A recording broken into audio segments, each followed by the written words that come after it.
Hari berikutnya, aku berada di Desa Malangbong, Kecamatan Malangbong. Desa ini jaraknya sekitar 46 km dari ibu kota Kabupaten Garut.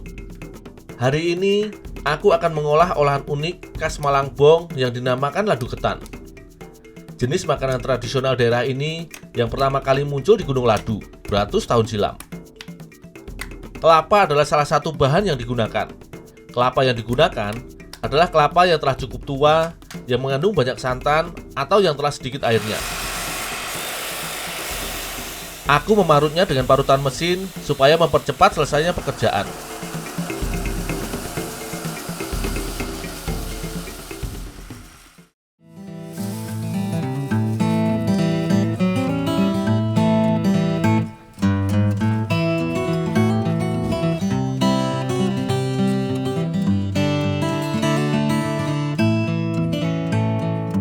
Beras ketan menjadi bahan utama pembuatan ladu ketan.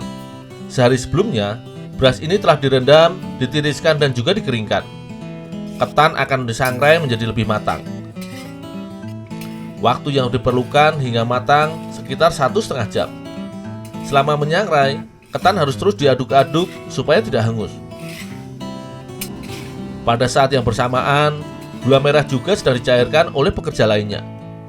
Proses yang bersamaan ini dilakukan karena masing-masing proses memakan waktu yang lama. Sehingga, sambil menunggu proses sangrai, gula sudah dicairkan. Api yang digunakan adalah api yang dinyalakan sedang. Setelah setengah jam, warna sedikit demi sedikit menjadi kecoklatan. Namun pada saat bersamaan, gula telah mencair dan siap disaring.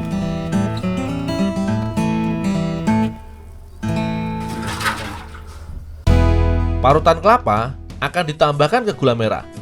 Selain kelapa parut, juga akan ditambahkan pengharum makanan berupa vanili.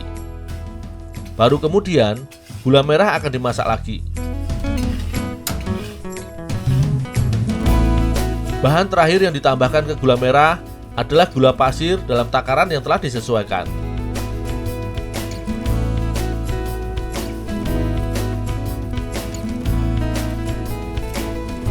Bumbu ladu ini kembali dimasak sekitar 1 jam hingga bergolak mendidih. Dalam istilah Sunda, adonan ini dinamakan kincak. Setelah kusangrai selama lebih dari 1 jam, beras ketan matang kemudian aku pindahkan ke nyiru. Menyangrai beras ketan memang harus dilakukan sedikit demi sedikit. Tujuannya agar semua butiran bahan baku ini dapat matang secara merata. Beras ketan yang matang memiliki aroma harum yang khas.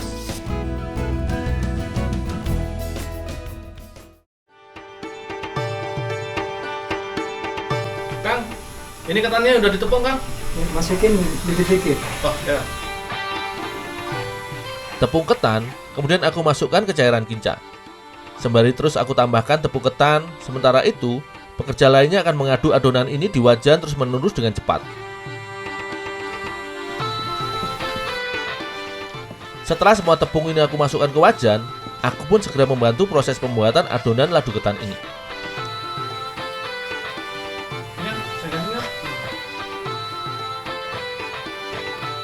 Membuat adonan ladu ketan ternyata cukup berat. Bahan ini harus kami aduk terus-menerus dengan pengaduk kayu. Kondisi atau karakter adonan ladu ketan memang lebih kesat. Ini jauh berbeda dengan misalnya adonan dodol atau jenang yang sangat lembut. Oleh karena itu, kami benar-benar harus bekerja keras saat mengaduknya. Adonan dianggap telah jadi ketika telah berwarna coklat tua dan juga telah lembut teksturnya. Jika sudah cukup kenyal, kami kemudian memindahkan adonan ke atas nyiru berlapis tepung beras. Karena dipindahkan dengan tongkat pengaduk, secara otomatis bentuknya menjadi gumpalan-gumpalan kecil.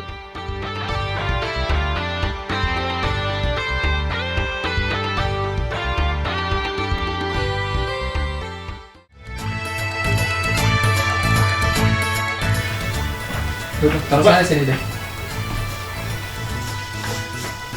Untuk membuat satu cetakan, akan diambil segumpal kecil adonan.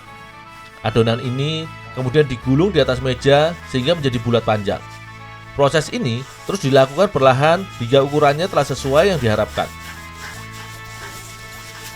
Setelah itu, barulah adonan akan dicetak dengan 2 bilah kayu kecil.